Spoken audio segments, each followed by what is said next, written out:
आशीष के गुरुवर, फिर ये दर्श तुम्हारा हो। ऐसा दो आशीष के गुरुवर, फिर ये दर्श तुम्हारा हो। जब भी दर्श हो मेरे गुरुवर, सिर पर हाथ तुम्हारा हो, सिर पर हाथ तुम्हारा हो। बोलो पंच परमेष्टि भगवान की जय।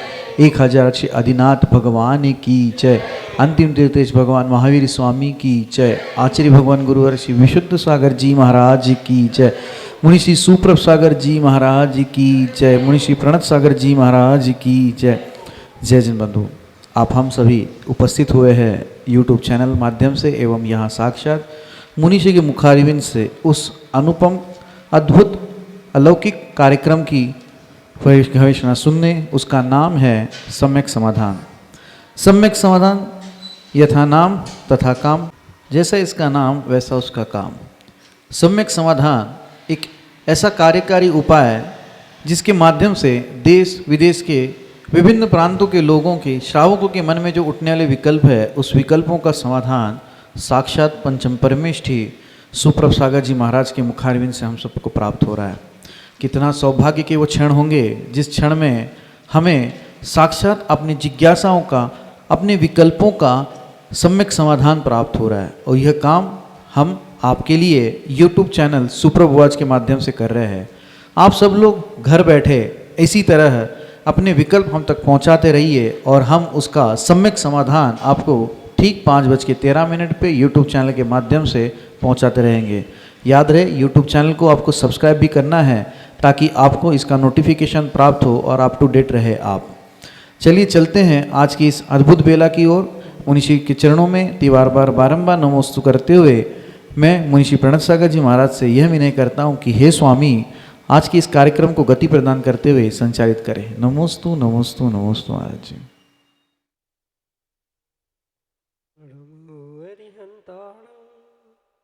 नमो सिद्धाणम नमो आयरियाणम नमो अज्जायाणम नमो लोएशाहुलम। पंच परमेष्टि भगवान की परम पूज्य आचार्य भगवंत गुरुवर विशुद्ध सागर जी मुनि महाराज की, परम पूज्य मुनि श्री सुप्रभ सागर जी महाराज की,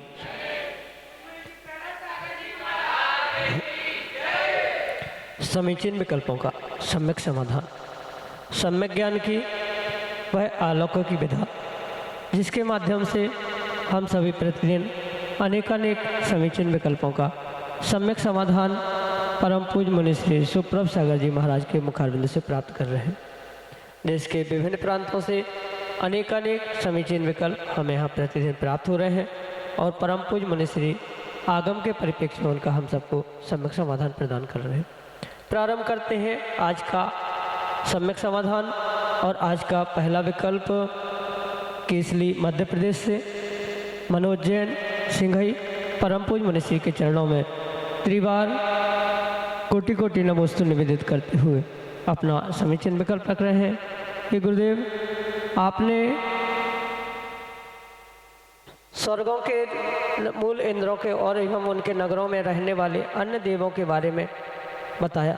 सभी देव क्या सम्यकता से युक्त होते हैं और उनको यदि होते हैं तो उनको मानने पर फिर कुदेवों को मानने जैसा दोष क्यों लगता है? हमारे समीचीन विकल्प का सम्यक समाधान करने की अनुकंपा करें। नमोस्तु महाराज जी, नमोस्तु।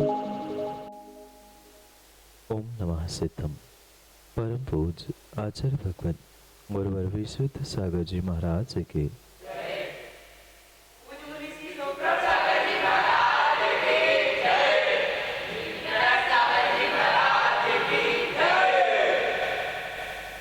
देवा चतुर्निकाय इस प्रकार का सूत्र देते हुए आचार्य भगवंत उमा स्वामी महाराज कहते हैं कि जो देव है वह 4 निकाय के यानी 4 प्रकार के होते हैं और उन 4 प्रकार के देवों में सभी देव मिथ्या दृष्टि होते हैं ये जरूरी नहीं है और सभी सम्यक दृष्टि होते हैं ये भी जरूरी नहीं। जो 4 प्रकार के देव कहे जाते हैं यानी भवनवासी, व्यंतर, ज्योतिषी और वैमानिक, उनमें से लगभग भवनवासी व्यंतर और ज्योतिषी देव उनमें अधिकांश देव मिथ्या दृष्टि होते और वैमानिक देवों में सम्यक दृष्टि जीवों की या सम्यक दृष्टि देवों की प्रचुरता होती। इसका अभिप्राय यह नहीं है कि वैमानिक देव विमान में रहने वाले सभी सम्यक दृष्टि होते हैं और भवनवासी व्यंतर ज्योतिष आदि सभी मिथ्या दृष्टि होते हैं, ये भी जरूरी नहीं है। वहाँ मुख्यता, गौणता, अधिकता, कम बाहुल्यता, इसको समझते हुए ये निर्णय करना होगा कि वैमानिक देवों में सम्यक दृष्टि देवों की संख्या, उनकी गणना अधिक होती है भवनवासी व्यंतर और ज्योतिष देवों की अपेक्षा से। और जो ये शासन रक्षक देवी देवता आदि होते हैं वो भी इन 4 निकाय के देवों में से ही आते हैं और हम उन देवों को अगर शासन रक्षक देवशास्त्र गुरु के आराधक मानते हैं तो वे आयतन हो गए और आयतन होने से हमें उन्हें सम्यक दृष्टि स्वीकार करना है। जो देव सच्चे देवशास्त्र गुरु को नहीं मानते हैं, उनको नहीं पूजते हैं, उनकी सुरक्षा आदि के क्रियाओं को नहीं करते हैं, वे नियम से मिथ्या दृष्टि होते हैं। इसलिए उनके सम्यक्त और मिथ्यात्व के परिणति परिणामों को हमें बहुत अच्छे से समझकर फिर ये निर्णय करना होगा कि हम उन्हें किस प्रकार से मान रहे हैं, किस प्रकार से नहीं मान। पहली बात तो ये मनोज भाई बहुत स्पष्ट समझनी होगी कि मात्र स्वर्गों के देवों को मानना ये कोई मिथ्यात्व नहीं है। अगर उन स्वर्गों के देवों को, शासन रक्षक देवी देवताओं को आप भगवान मान रहे हो, देवाधिदेव अरहंत मान रहे हो, वहाँ पर मिथ्यात्व का दोष आ सकता है। क्योंकि मिथ्यात्व बहुत विस्तार से आगम में आचार्य भगवंतों ने बताया है।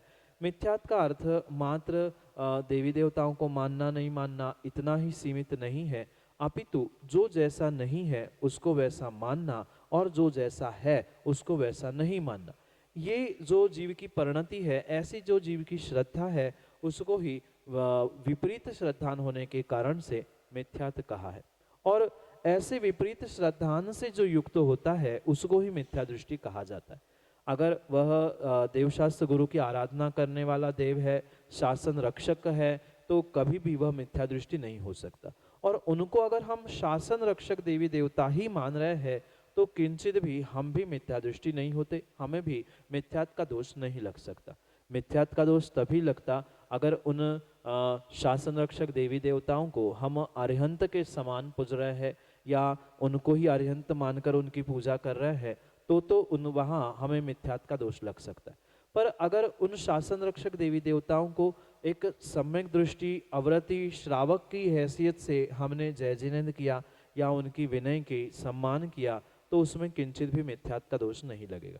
पर उन्हें ही हम भगवान मानकर पूज रहे हैं, गुरु मान के पूज रहे हैं, उनको भगवान के बराबरी से सम्मान दे रहे हैं, तो ये परिपूर्ण रूप से गलत है। जो पंच परमेष्ठी है वे ही पूज्य है, परम पूज्य है।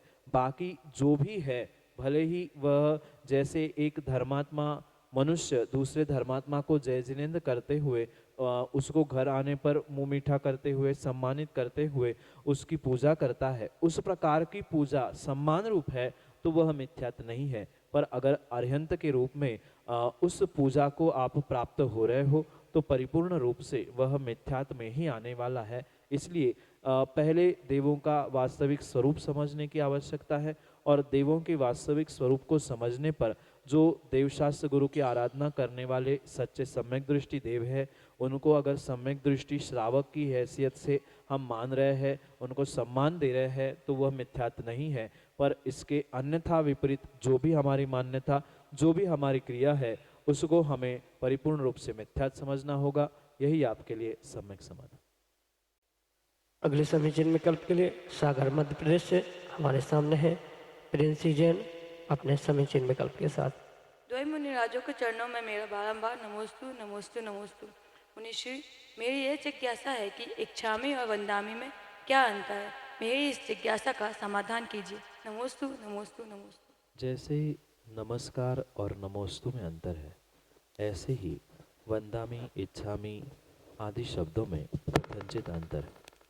हमें इस प्रकार से समझना होगा कि जब सामान्य रूप से किसी को अभिवादन करना है तो व्यक्ति नमस्कार कहता है। और वहीं पर उस पंच परमेष्ठी के निमित्त से अगर उनको हमें नमस्कार करना होता है, अभिवादन करना होता है, तो वहाँ पर नमोस्तु शब्द का प्रयोग किया जाता है। इसी प्रकार से सामने वाले व्यक्ति का स्थान, उसका पद, उसकी आगम के अनुरूप व्यवस्था समझते हुए वह अनेक प्रकार के अभिवादन का आचार्य भगवंतों ने उल्लेख किया है। जहाँ नमोस्तु, वंदामि, इच्छामि, इच्छाकार, जय जिनेन्द्र, ऐसे अनेक प्रकार से उसके भेद कहे गए हैं। और उन पंच परमेष्ठी के अलावा जो भी पूजनीय कहे गए हैं, ऐसे उन आरिका माँ आदि के निमित्त से वहाँ आचार्य भगवंत वंदामी कहने के लिए कहते हैं। उनको अभिवादन करते समय वंदामी शब्द प्रचलन में रूढ़ हो चुका है। इसका अर्थ ये नहीं है कि अगर हमने धोखे से कभी निर्ग्रंथ मुनिराजों को भगवान को वंदामी कह दिया तो हमें कोई पाप नहीं लग रहा है, पर ये एक प्रचलन में आया हुआ शब्द है कि आरिका माताओं को वंदामी शब्द से, जो शुल्लक शुल्लिका होते हैं उनको इच्छामी शब्द से, और जो 10 प्रतिमाधारी होते हैं उन 10 प्रतिमाधारी ब्रह्मचारी भैयाओं को या 10 प्रतिमाधारी ब्रह्मचारिणी बहनों को वहाँ इच्छाकार, इस प्रकार के शब्द के प्रयोग आचार्य भगवंतों ने बताए। सबका अभिप्राय वास्तविकता में यही है कि सबको अभिवादन करना, उनको अपने अभिमुख करते हुए उनका विनय सम्मान करना। तो उस विनय सम्मान के लिए, अभिवादन के लिए ये अनेक प्रकार के शब्द कहे गए हैं। जैसे आप परस्पर में एक दूसरे के लिए जय जिनेन्द्र करते हो, वही कोई दूसरा मिलता है तो उसको उसकी भाषा में अभिवादन करते हुए कभी नमस्ते सर करते हैं, कभी नमस्कार करते हैं। जो अन्न दर्शन से जुड़ा है, अन्न धर्म से जुड़ा है, वही अपने जो धर्मात्मा जीव है उनसे हम जय जिनेन्द्र करके अभिवादन करते हैं।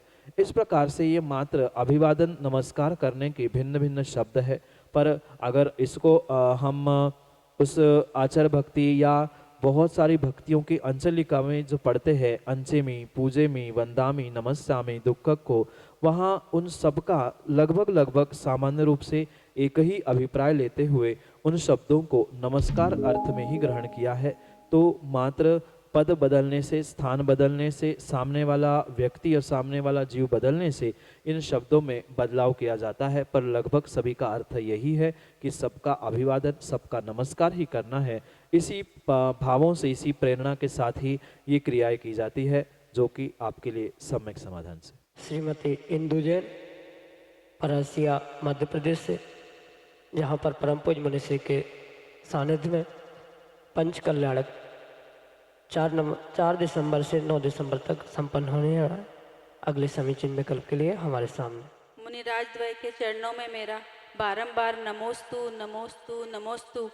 हे मुनिराज, मेरा यह प्रश्न है कि आज के इस भौतिकता चकाचौंध में लिप्त इस युवा पीढ़ी को हम धर्म के मार्ग पर कैसे अग्रसर करें? कृपया मेरे विकल्प का सम्यक समाधान कीजिए। नमोस्तु गुरुवर, नमोस्तु। ये परम सत्य है कि वर्तमान की इस भौतिक चकाचौंध में वर्तमान की युवा पीढ़ी धर्म से, धर्मात्माओं से बहुत विमुख होती हुई देखी जाए। उसके पीछे मात्र भौतिकता या भौतिक साधन ही निमित्त नहीं है, अपितु कुछ अंशों में माता पिता, घर परिवार और उनके परस्पर के संबंध भी कुछ जिम्मेदार है, जिसके कारण से वर्तमान का युवा उस परिपूर्ण रूप से भौतिक साधनों के निमित्त से धर्म से दूर हो रहा है। अगर घर परिवार का प्रत्येक सदस्य इस विषय को समझे और ये समीचीन निर्णय करे कि हमें अपने आने वाले पीढ़ियों के लिए, आने वाली समाज के लिए कुछ अच्छा और कुछ बेहतर करना है, तो वह नियम से संकल्पबद्ध होते हुए उन युवा पीढ़ी को, आने वाली समाज, आने वाली पीढ़ी को मार्गदर्शन कर सकता है। ये तो परम सत्य है कि जब तक माता पिता या बुजुर्ग लोग उन भौतिक साधनों से हटने का प्रयास नहीं करेंगे, तब तक आप माँ लाख उन बच्चों को समझा देना कि बेटा मोबाइल का प्रयोग नहीं करो, टीवी कम देखो, या अन्य किसी भी प्रकार की भौतिक साधनों से उनको अगर दूर करना चाहते हो, तो सबसे पहले माता पिता, बुजुर्ग जीवों को उन साधनों से दूर होने की आवश्यकता है। क्योंकि जो युवा पीढ़ी होती है, जो संतान होती है, परिपूर्ण रूप से आपके कहने पे नहीं, आपके दिखाने पे वो मानती है। इसलिए जितनी दूरियां आप उन भौतिक साधनों से प्राप्त करोगे, उतनी ही वे भी धीरे धीरे करते हुए भौतिक साधनों से दूर होंगे। और भौतिक साधनों का जो मर्यादित रूप से प्रयोग करने की आवश्यकता है, उस मर्यादित रूप से उसका प्रयोग करने से ही वह आप भी और आने वाली पीढ़ी भी अवश्य ही सुरक्षित हो सकती है।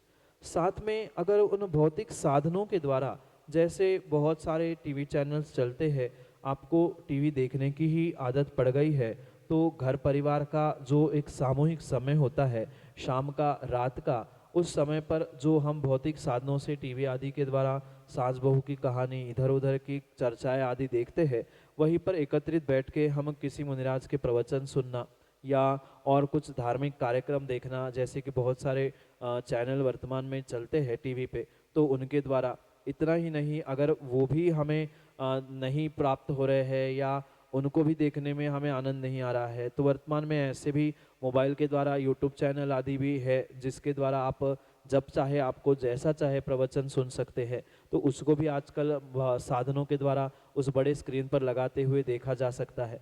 ऐसे बहुत सारे साधनों का हम सदुपयोग करेंगे तो अवश्य ही उस साधनों से भी, भौतिक साधनों से भी हम धर्म और धर्मात्मा के प्रति आने वाली पीढ़ी का रुझान बढ़ा सकते। इसलिए पहले बुजुर्ग लोग समझे, सोचे और उन आने वाली पीढ़ी को भी वैसा सच्चा मार्गदर्शन करे। भौतिक साधनों से भी वर्तमान में बहुत सारा धर्म किया जा सकता है, पर यह भी आवश्यक है स्वयं समझकर दूसरों को समझाने की भी आवश्यकता है।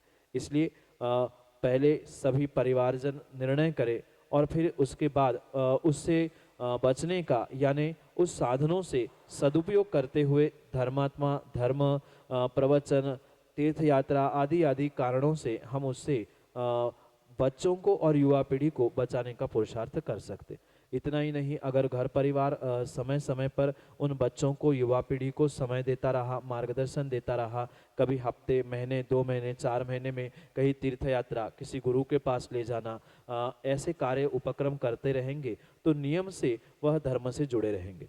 क्योंकि आप स्वयं कितना भी कहो और आपका एक बार कहना, आपका 10 बार कहना वह कार्यकारी नहीं हो सकता, जो कि गुरु का या कोई विशेष धर्मात्मा का एक बार कहना कार्यकारी होता है। इसलिए ऐसा प्रयोग हम करते रहे, महीने 2, 4, 6 महीने में कभी गुरु के पास ले जाकर उनको मार्गदर्शन दिला दिया, साक्षात पहुंचाया, दान आदि, आहार दान आदि के लिए व्यवस्था बनाई। इन कारणों से हम आने वाली पीढ़ी का रुझान उन धर्म और धर्मात्मा के प्रति कर सकते हैं और भौतिक साधनों का भी उसी प्रकार से प्रयोग करते हुए हम अपने और आने वाली पीढ़ी, युवा पीढ़ी को भी मार्गदर्शन करते हुए दोनों के धर्म के उत्थान के लिए पुरुषार्थ कर सकते हैं। यही आपके लिए सम्यक समाधान। अगले समीचीन विकल्प के लिए मोहित जैन, सागर, मध्य प्रदेश से हमारे सामने। महाराजों के चरणों में बारंबार नमोस्तु नमोस्तु नमोस्तु। महाराज जी, मेरा प्रश्न यह है कि कभी हमारे पुण्य से हमारे चौके में मुनिराज का पड़गाहन तो होता है, लेकिन किसी कारण से अगर वे हमारे चौके से लौट जाते हैं तो इसमें कौन से कर्म का उदय होता है एवं इससे बचने के लिए हमें क्या करना चाहिए? मेरे समीचीन विकल्प का सम्यक समाधान करने की कृपा करें।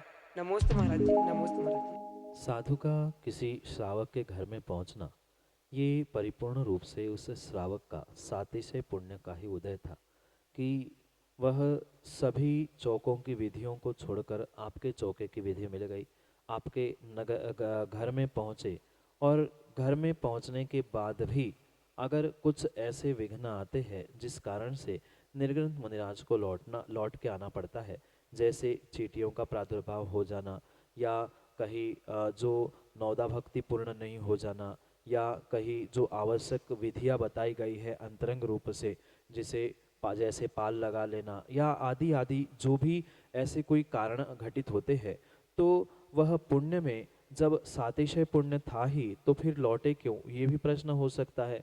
पर सातिशय पुण्य में जब छोटा सा छेद होता है तब वह पुण्य टपक कर वह आए हुए निर्ग्रंथ मुनिराज भी लौट के पुनः चले जाते और परिपूर्ण रूप से ये एक अंतराय कर्म की ही परिणति है जिसके निमित्त से ये सभी कार्य होते। और अंतराय कर्म को जब आचार्य भगवंत विभाजित करते हैं तब 5 प्रकार के अंतराय कर्म बताते हैं, दान, लाभ, भोगोभोग और वीर्य। तो उस श्रावक का, उस व्यक्ति का, उस जीव का तत्काल में, उस क्षण में, उस समय पर दानांतराय कर्म का उदय चलता है, जिस कारण से वहाँ आपके द्वार में या आपके घर में निर्ग्रंथ मुनिराज के आहार नहीं हुए। ऐसा भी नहीं है कि पाप का उदय था, पुण्य का उदय था, तभी निर्ग्रंथ मुनिराज पहुँचे थे, पर कुछ पुण्य कम पड़ गया, वहाँ उसी समय पर दान अंतराय कर्म का उदय आ गया, जिसके कारण से आपके घर में, आपके चौके में मुनिराज के आहार नहीं हो पाते। साथ में ये भी ध्यान अवश्य रखने की आवश्यकता है कि जो मुनिराज पहुँचे थे उस समय पर उनके लाभांतराय कर्म का उदय था। आपके भले ही दानांतराय कर्म का उदय था, पर लाभांतराय कर्म का क्षयोक्षम था। उनके लाभ अंतराय, लाभ यानी प्राप्त करना, उनका तीव्र उदय नहीं होने के कारण से वो वहाँ से लौटे। माना कि उनके भी लाभांतराय कर्म का उदय और आपके भी दानांतराय कर्म का उदय होता, तो वह माना कि मुद्रा छोड़कर आहार ग्रहण करने के लिए खड़े भी होते और विघ्न आता और कुछ हो जाता, तो दोनों के निमित्त जुड़ने से उनको अंतराय भी हो सकता था। ये अच्छी बात थी मुनिराज के निमित्त से कि उनके उस लाभ अंतराय कर्म का क्षयोक्षम अच्छा था, उनके तीव्र उदय नहीं होने के कारण से वह लौट के कहीं अन्यत्र भी अपने आहार व निर्विघ्नता से प्राप्त कर सकते हैं। ये परिपूर्ण रूप से अंतराय कर्म का ही निमित्त होता है, और विशेष करके दान अंतराय कर्म उस श्रावकों का और लाभांतराय कर्म उस निर्ग्रंथ मुनिराजों का। इस कारणों से ही ये क्रियाएं घटित होती है, और इससे बचने के लिए एकमात्र यही उपाय है कि हम जितनी शक्ति है उस शक्ति के अनुसार प्रति समय प्रतिपल उन निर्ग्रंथ मुनिराज आदियों को दान देने का पुरुषार्थ करते रहे। जितनी निर्विघ्नता से हम उनके निरंतर आहार करने के लिए स्वयं प्रवृत्त होंगे या स्वयं चौका लगा के आहार देने पहुँचे, नहीं हमेशा चौका लगाना संभव है, तो अपनी शक्ति के अनुसार उनके निर्विघ्न आहार होने के लिए प्रयास करते रहे। जैसे स्वयं शुद्ध वस्त्र पहनकर उनके साथ आहारचर्या कराने के लिए जाना, शोधन करा के उनके आहार करा देना, आदि सभी कार्यों से हम अपने उस दान अंतराय कर्म के क्षयोक्षम को बढ़ा सकते। अगर हम कथनचित वहाँ तक पहुँच भी नहीं पा रहे हैं, कुछ विषमता के कारण ऐसा कुछ कारण घटित हो जाए कि हम वहाँ पहुँच नहीं पाए, या नगर में कोई साधु नहीं है, तो उस समय पर कम से कम प्रतिदिन हम ये भावना जिस समय पर मुनिराजों की आहार की बेला होती है, उस समय पर हम ये भावना भा जाए कि आज सभी निर्ग्रंथ मुनिराज जितने आहारचर्या के लिए उठ रहे हैं, जितनी आरिका, शुल्लक, शुल्लिका आदि आहार के लिए उठ रहे हैं, उन सबका निर्विघ्न आहार हो जाए। इस भावना को भी प्रतिदिन भाते रहेंगे तो हमारे उस दानांतराय कर्म का क्षयोक्षम बढ़ सकता है, क्योंकि कृत कारित अनुमोदना से हमारे लिए पुण्य पाप दोनों की प्राप्ति होती है। कहीं ना कहीं पिछले पर्याय में हमने दूसरों को दान देते हुए विघ्न किया था, जिस कारण से हमारे साथ ये क्रिया घटित हुई। आज हम कृतकारित अनुमोदना से पुनः दान देने के कार्य करेंगे, तो नियम से हमारे लिए ये विशेष रूप से वह दानांतराय कर्म का क्षयोक्षम बढ़ते हुए इससे हम बच सकते हैं। इसलिए सतत गुरु सेवा में जब उनको आवश्यकता होती है, ऐसे समय में उनको निर्विघ्न आहार करा देना, इससे हमारे दानांतराय कर्म का क्षयोक्षम बढ़ते हुए हमारा पुण्य भी बढ़ेगा। यही आपके लिए सम्यक समाधान। आदित्य जैन, सागर, मध्य प्रदेश से अगले समीचीन विकल्प के लिए हमारे सामने। द्वय मुनि राजों के चरणों में नमोस्तु नमोस्तु नमोस्तु। महर्षि, मेरा प्रश्न यह है कि वैरागी से राग कहाँ तक उचित है, और क्या वैरागी से राग किए बिना वैराग्य संभव है? कृपया कर इस शंका का आप सम्यक समाधान प्रदान करें। नमोस्तु महर्षि। राग और वैराग ये दोनों परस्पर विरुद्ध शब्द है, जिसमें परिपूर्ण रूप से भिन्न भिन्नता ही देखी जाती है। और कथनचित वैराग्य राग से दूर होने को कहा जाता है। अगर हम वैराग के साथ राग को जोड़ देंगे तो वह वास्तविकता में वैराग्य नहीं हो सकता। इसलिए उस वैराग्य के साथ या वैरागियों के साथ जो राग की परिणति कही जा रही है, वह वैराग्य के लिए निमित्त हो ना हो, पर ये परिपूर्ण रूप से कर्मों की निर्जरा करने के लिए कथनचित कारण हो सकता है। दो भिन्न भिन्न बातों को समझने की आवश्यकता है। पुण्य की प्राप्ति होना और वैराग्य उत्पन्न होना, ये भिन्न विषय है। वैरागियों के निमित्त से जो उनके प्रति हमारा अनुराग है, उनके प्रति प्रशस्त राग है, तो वह प्रशस्त राग हमारे लिए पाप कर्मों की निर्जरा करते हुए पुण्य कर्मों का आश्रव करने के लिए निमित्त बन सकता है। पर किंचित भी ये वैराग्य उत्पन्न करने के लिए निमित्त हो जरूरी नहीं है। कथनचित कभी कभी हो भी सकता है कि पहले वैरागी जीव के उस परिणति परिणामों को देखते हुए उसके प्रति सहज अनुराग हो जाना, राग हो जाना कि ये वैरागी होने पर भी सब पे कितना वात्सल्य, कितने दया करुणा के साथ पुरुषार्थ करते हैं। ऐसा भाव होने से जो उनके प्रति हमारे जुड़ाव हुआ है, लगाव हुआ है, वह प्रशस्त अनुराग या प्रशस्त राग कहा जाता है। क्योंकि आगम में दो प्रकार के राग की व्याख्या आचार्य भगवान कहते हैं, एक प्रशस्त राग और एक अप्रशस्त राग। जो विषय कषायों के प्रति, घर परिवारों के प्रति या जो अन्य जीवों के प्रति हमारा राग है, वह अप्रशस्त राग कहला जाता है, जो कि पाप का कारण है। पर जो पंच परमेश्वरी के प्रति और विशेष करके गुरु के प्रति जो हमारे सहज राग परिणाम या उनसे जुड़ने के परिणाम, उनके साथ रहने के परिणाम जो हो रहे हैं, वह प्रशस्त राग है और वो हमारे लिए पाप कर्मों की निर्जरा करते हुए पुण्य देने वाला होता है। इसलिए वह हमारे लिए पुण्य प्राप्ति के लिए तो निमित्त हो सकता है, पर वैराग्य के लिए निमित्त हो ही ऐसा जरूरी नहीं है। पर कथनचित उनका वात्सल्य आदि देखते हुए अगर उनके समीप रहने से अगर हमें वैराग्य हो गया तो ज़रूरी नहीं है कि वैराग्य नहीं भी हो। कभी कभार ऐसा भी देखा जाता है उस वैरागियों के प्रति जो हमारा प्रशस्त राग था, उनका वात्सल्य, हमारा राग आदि आदि बहुत सारी बातों को लेते हुए कथनचित वैराग्य भी हो सकता है, पर वह नियामक नहीं है। नियामक मात्र पाप कर्मों की निर्जरा है, पर वैराग्य होना नियामक नहीं है। हो भी सकता है, नहीं भी हो सकता है। यही आपके लिए सम्यक समाधान। अगले समीचीन विकल्प के लिए हमारे सामने है दूलीचंद जैन, मकरोनिया, सागर, मध्य प्रदेश से अपने समीचीन विकल्प के साथ, जिन्हें परम पूज मनीषी के सानिध्य में 21 जनवरी से 27 जनवरी तक होने वाले पंचकल्याणक गजरत महोत्सव बानपुर में माता पिता बनने का सौभाग्य प्राप्त हो रहा है।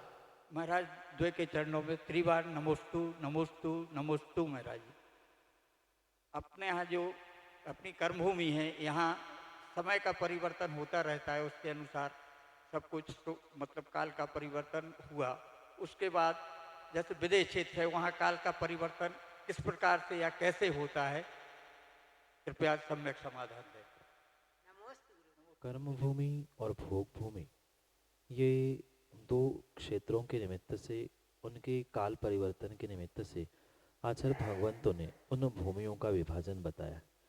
और जो ये कर्म भूमि भी है, तो वो भी कर्म भूमि परिपूर्ण रूप से आचार्य भगवान दो प्रकार की कहते, जो परिवर्तित होते होते यानी भोग भूमि से लेकर कर्म भूमि तक और पुनः कर्म भूमि से भोग भूमि तक होने वाली जो व्यवस्था है, वह भरत और ऐरावत के निमित्त से जम्बू द्वीप के मध्य में होने वाले उस भरत ऐरावत के निमित्त से कहा जाता। और जो विदेह है, वहाँ पर सदैव चौथा काल होने से वहाँ अपरिवर्तित यानी जिसमें बदलाव नहीं होता है, ऐसी वहाँ पर कर्मभूमि कही जाती। चाहे जम्बूद्वीप हो, चाहे अन्य जो ढाई द्वीप की व्यवस्था है जहाँ मनुष्य होते हैं, वहाँ भरत, ऐरावत और विदेह, इन्हीं नामों से ये परिपूर्ण रूप से आचार्य भगवंतों ने उस कर्म भूमि की व्याख्या की है। जहाँ पहला काल सुखमा सुखमा सुखमा सुखमा सुखमा आदि रूप परिवर्तित होते हुए काल का परिभ्रमण होता है, काल का बदलाव होता है। उस काल के परिवर्तन परिभ्रमण को जहाँ प्राप्त किया जाता है या जहाँ समझा जाता है, उन्हीं क्षेत्रों को भरत ऐरावत क्षेत्र कहा जाता है। और जहाँ कहीं भी किसी भी प्रकार से काल का परिवर्तन नहीं होता, शाश्वत रूप से चौथा ही काल जहाँ होता है, उन्हीं क्षेत्रों को विदेह क्षेत्र कहा जाता है। उस काल के परिवर्तन के निमित्त से ही उनके नामकरण किए गए हैं, और उसके ही निमित्त से वहाँ तीर्थंकर होना या भोग भूमि की परिणति होना नहीं होना, ये सब कुछ उसी के निमित्त से कहा जाता है। जैसे कि उस विदेह में भी जो उत्तम भोग भूमि कही जाती है, देवकुरु उत्तर कुरु, वहाँ भी शाश्वत वह भोग भूमि उत्कृष्ट भोग भूमि कही गई है। वहीं पर जो बची हुई वो विदेह की रचना है या विदेह क्षेत्र है, वहाँ परिपूर्ण रूप से वह चौथा ही काल रहने से वहाँ किंचित भी काल का परिणमन नहीं होता। और इसी कारण से वहाँ वह विद्यमान 20 तीर्थंकर सदैव ही रहते हैं, जिनमें कभी भी विरह नहीं पड़ता कि आज कोई तीर्थंकर नहीं है विदेह क्षेत्र में, ऐसा कभी नहीं होता। और इसी कारण से वहाँ ये कहा जाता है कि विद्यमान 20 तीर्थंकर, वह विद्यमान 20 तीर्थंकर उस विदेह के निमित्त से, क्योंकि विदेह में सदैव चौथा ही काल रहता है, वहाँ किसी भी प्रकार से काल का परिवर्तन नहीं होता। काल का परिवर्तन मात्र और मात्र दो ही क्षेत्रों में होता है, वह भरत क्षेत्र और ऐरावत क्षेत्र। इन दो ही क्षेत्रों में पहला, दूसरा, चौथा आदि काल का परिवर्तन होते हुए चौथे काल से वह भोग भूमि समाप्त होते हुए कर्म भूमि का प्रादुर्भाव होता है और उसी कर्म भूमि में तीर्थंकर आदि होते हैं। पुनः उनका भी यानी चौथे काल का भी लोप होते हुए पांचवा, छठवा, पुनः छठवा, पांचवा, चौथा, पुनः जब चौथा काल आएगा तब इस भरत ऐरावत क्षेत्र में तीर्थंकर आदि की परिणति प्रारंभ हो जाएगी।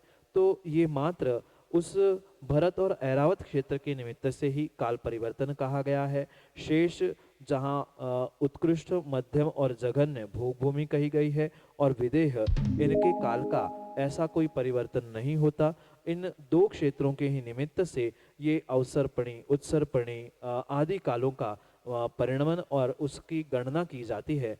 अन्य किसी भी क्षेत्र से, जैसे हरि, रम्यक आदि, देवकुरु, उत्तर कुरु आदि, ये जितने भी उत्कृष्ट, मध्यम और जघन्य प्रकार की भोग भूमि कही है, उनके कभी काल का परिवर्तन नहीं देखा जाता। विदेह क्षेत्र में भी काल का परिवर्तन नहीं देखा जाता। उत्कृष्ट भोग भूमि में पहला ही काल रहता है, मध्यम भोग भूमि में दूसरा काल और जघन्य भोग भूमि में तीसरा काल और विदेह क्षेत्र में चौथा काल और पांचवा, छठवा पहले से लेकर ये काल का परिभ्रमण मात्र उस भरत और ऐरावत इन दो ही क्षेत्रों में होता है, अन्यत्र नहीं होता। यही आपके लिए सम्यक समाधान।